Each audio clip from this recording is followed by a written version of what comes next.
우리나라엔 수많은 철도역이 있지만 정작 역 안엔 사람들이 원하는 시설이 없습니다. 철도역, 기차만 서면 끝인 걸까요?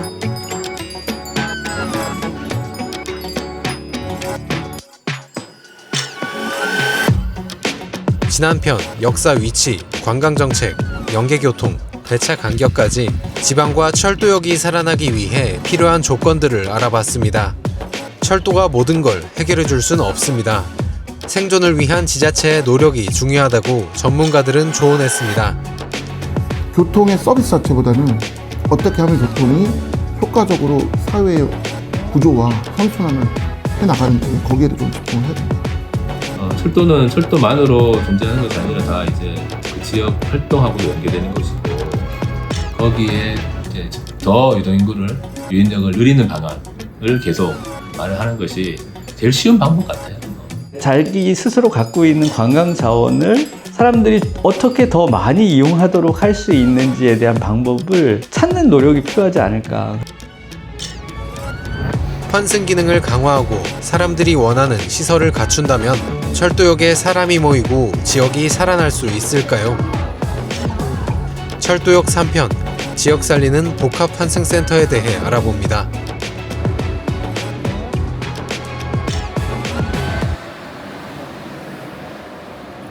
호남의 관문, 광주 송정역입니다. 1913년 호남선 보통역으로 영업을 시작해 2004년부터는 고속철도 정차역 기능도 수행하고 있는 오랜 역사를 지닌 역입니다. 2024년 기준 승하차 인원은 874만 명 이상, 도시철도 광주 1호선으로도 환승이 가능해 호남권 철도역 중 가장 많은 승객이 모이는 곳입니다. 좌석이 항상 매진이 빨리 돼. 주중인데도 불구하고 특히 저기 경부선이나 이쪽보다 빨리 너무 그 좌석 잡기가 힘들어요. 대합실은 열차를 기다리는 승객들로 가득하고 사람들은 역 내부에 있는 유일한 즐길거리 TV를 보며 가만히 앉아 있습니다. 지상 4층 규모의 연면적은 5,175제곱미터. KTX 이용객이 더 적은 울산역과 비교해도 규모가 훨씬 작습니다. 공간이 협소해 내부엔 시간을 보낼 만한 시설이 부족합니다.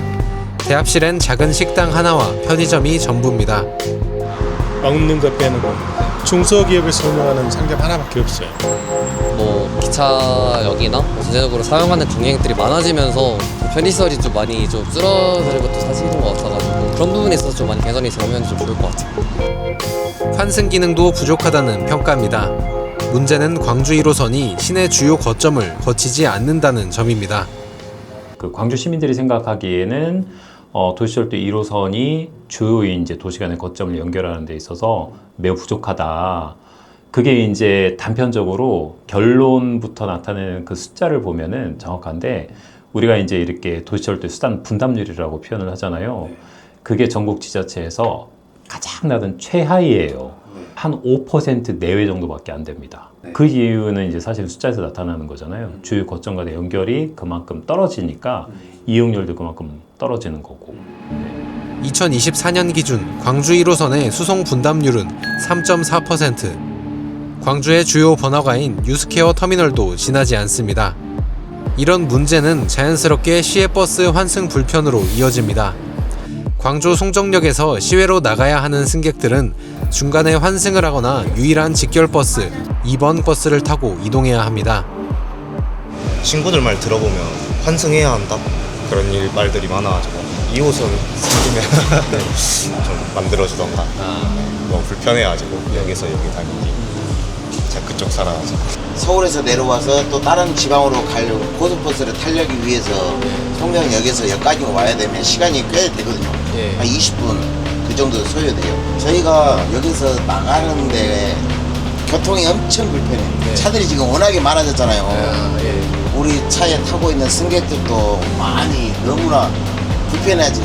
빨리 가고 싶은데 교통이 막혀서 못 가고 있는. 2018년 복합 환승센터 계획도 무산되면서 호남에서 가장 많은 사람들이 찾는 철도역은 좁고 불편한 역으로 남게 됐습니다. 지역 거점역은 어떤 형태를 갖춰야 할까? 복합 환승센터 성공 사례로 꼽히는 동대구역입니다. 1969년 경부선의 역으로 영업을 시작한 동대구역. 2004년 고속철도 개통 후 2016년엔 복합환승센터가 개장했습니다. 이용객 수는 대한민국 2위, 대전역, 부산역보다 많습니다. KTX에서 내려 동대구역 곳곳을 걸어보니 역사 바로 옆 신세계백화점 건물에 있는 버스 터미널과 환승이 편리했습니다. 도시철도와도 거리가 멀지 않습니다. 환승 같은 경우도 그냥 바로바로 이렇게 보이는 위치에 있어서 그냥 원하는 환승역 찾을 때마다 그냥 바로 이용하는 편인 것 같아요. 완벽하다고 평가받는 사례는 아니지만 백화점이 있어 지역의 환승 거점은 물론 생활 거점으로도 기능하고 있다는 것이 전문가의 의견입니다. 우리나라에서 이제 환승역으로 잘 되어 있는 곳이 전문가적인 잘 된 곳은 그렇게 많지는 않아요. 그나마 그래도 나은 곳이 동대구역입니다. 그래서 동대구역은 편리하게 환승해서 주변 지역으로 경산 지역으로 가든지 어디로 가든지 하여튼가 대구를 중심으로 해서 주변 적으로 연결할 수 있는 대중교통 네트워크가 잘 갖춰져 있어요. 특히나 그 동대구역을 중심으로 해서 개발 거점으로 동대구역을 거점으로 상대적으로 그 지역이 낙후된 지역이 있었거든요. 그다음에 거기 신세계도 들어오고 해갖고 생활 거점 지역으로 지역의 중심성이 더 크게 키워질 수 있는 곳으로 만들었다는 측면에서 좀 성공이라고 볼 수 있고요. 2016년 12월 환승센터 개장 전후로 동대구역 승하차 인원에는 큰 변화가 나타나지 않았지만 도시철도 이용객은 급격히 증가했습니다. 2016년 11월까지 한 달 승하차 인원 80만 명 전후를 유지하던 도시철도 동대구역. 환승센터가 개장한 12월을 기점으로 100만 명을 넘겼습니다. 환승은 물론 거대 상업시설까지 갖춘 덕분에 동대구역은 이동을 위해 스쳐가는 철도역이 아니라 여가 생활을 즐기기 위해 사람들이 머무르는 지역의 중심이 됐습니다. 동대구역과 비슷한 곳이 광주에도 있습니다. 신세계백화점이 있고 시외로 가는 버스도 탈 수 있는 유스케어 터미널입니다. 철도와 연계되진 않지만 각종 음식점과 서점, PC방 등이 있고 번화가와도 가깝습니다. 시간 보내기에는 유스케어가 더 좋은 것 같아요. 음식점도 있고 영풍 문고도 있었고. 앞으로도 이제 신세계 백화점이 들어오고 나면 더 커질 것이고 활성화가 되게 되면 오히려 송정역보다는 그래도 문화시설이 더 있는 버스터미널이 낫지 않을까. 전문가도 유인력 측면에서 이곳이 광주 송정역에 비해 경쟁력이 있다고 봤습니다. 광주 송정역은 약 40%가 철도를 이용하는 사람이에요. 그 중에서 광주 유스케어는 그 비율이 이제 제가 조사한 바에 따르면 약 6.3%. 여기는 60%가 교통 이외의 사람으로 모이는 거고 여기는 6.4%가 교통이니까 나머지 거의 95%, 94%의 사람이 교통 이외의 목적으로 모이는 거예요. 그럼 사실 왜 이런 현상이 일어나냐? 광주 송정역에 가보시면 특별히 어떤 사람들을 유인할 만한 그런 것들은 없어요. 거기 이제 광주 송정 매일시장하고 시장이 있거든요. 그거 이외에는. 동대구 환승센터와 유스케어 사례를 보니 사람들을 끌어들이기 위해선 대규모 상업시설이 필요해 보입니다. 시민들은 광주 송정역에 쇼핑센터와 같은 상업시설이 생겼으면 하는 바람. 백화점 이런 거 있으면 괜찮을 것 같아요. 쇼핑센터 같은 게 있어요. 사실상 송정역이 없어요, 큰 게. 쇼핑센터가. 그런 거에 좀 있었으면 좋겠어요. 복합환승센터, 통합교통체계법에 따르면 환승활동과 상업, 업무 등의 사회경제적 활동을 지원하기 위한 시설입니다. 단순 환승 기능에 그치지 않고 쇼핑몰, 영화관과 같은 상업 문화시설이 들어와야 하는 겁니다.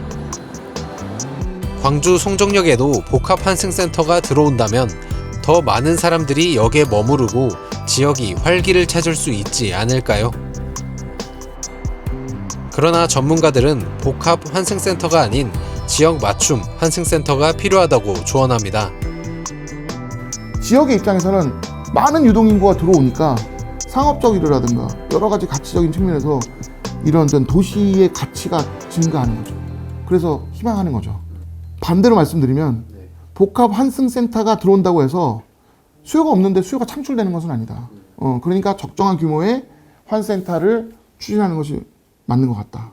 케이스 바이는. 수요가 보장되지 않은 곳에선 사업의 수익성도 보장할 수 없습니다. 천문학적인 비용이 들어가는 사업을 지자체 혼자선 감당할 수 없는데 지방 복합환승센터에 투자할 민간 사업자를 찾는 것도 쉬운 일이 아닙니다. 게다가 토지 수용 문제도 걸림돌이 된다는 지적입니다.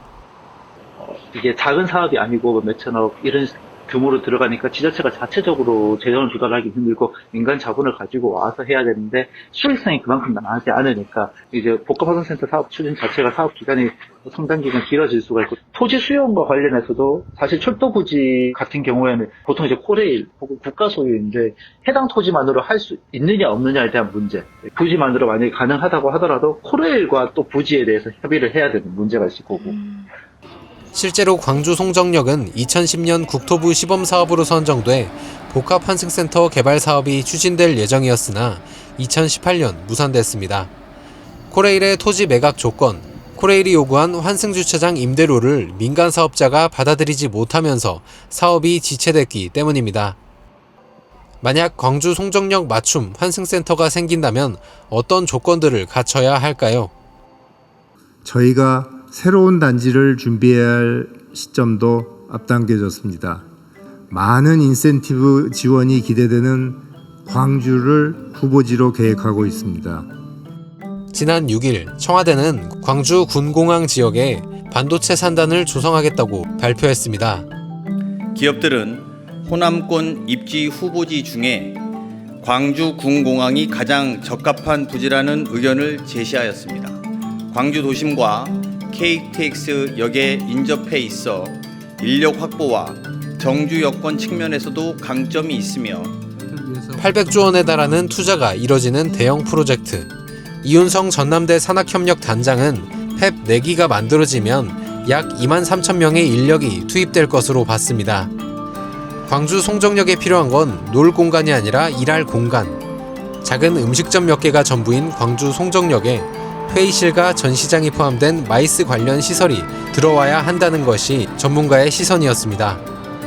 그게 이제 세부적인 어떤 마스터 플랜은 아직 나오진 않았지만 거대한 공장이 이제 인근에 들어오면 거기를 방문하기에는 굉장히 많은 그 비즈니스 업무 같은 그런 미팅들이 많이 있을 거 아니에요. 인력들이 다른 수도권에 있는 어떤 상업이나 그런 거가 아니라 기본적인 어떤 마이스 산업 디파트먼트 회의 컨벤션, 그 다음에 플러스 이제 많은 비즈니스가 이루어지고 사람들이 와서 방문할 수 있는 그런 호텔 시설까지 한 2가지 정도만 이제 더 추가가 된다고 그러면 저는 굉장히 광주 송정역이 지금 이제 어떤 그 삼성 투자와 발맞춰서 하는 컨셉과 굉장히 부합되지 않나 그렇게 봅니다. 그러나 지난 16일 광주시 관계자는 철도경제신문과의 통화에서 현재 광주 송정역 환승센터와 관련된 계획은 없다고 밝혔습니다. 현재로서는 지난해 공사 계약이 완료된 증축공사가 광주 송정역과 관련된 유일한 계획입니다. 증축이 완료되면 역사는 기존 대비 2배 가까이 확장되지만 광산구는 이미 지난 1월에 반쪽 중축이라는 입장을 내놓은 상태입니다. 중축을 해도 광장 면적에는 변함이 없고 버스와 택시 승하차 공간이 절대적으로 부족한 실정이라는 겁니다. 역사 내부 면적은 넓어지지만 환승 기능 강화나 마이스 시설 추가 계획은 없는 상태. 지역사회의 변화에 맞춰 지역의 관문도 변화해야 할 때였습니다. 복합환승센터 추진을 위해 움직이고 있는 지자체도 있을까요? 부산시 부전역입니다. 역사 안엔 열차를 기다리는 승객들이 많은 모습. 그러나 사람들이 머물며 시간을 보낼 만한 시설은 없습니다.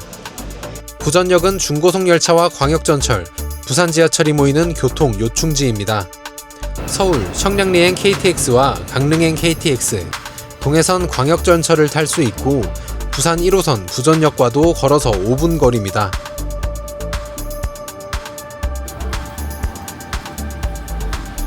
앞으로 이곳이 환승 거점으로서 더욱 성장할 가능성도 있습니다.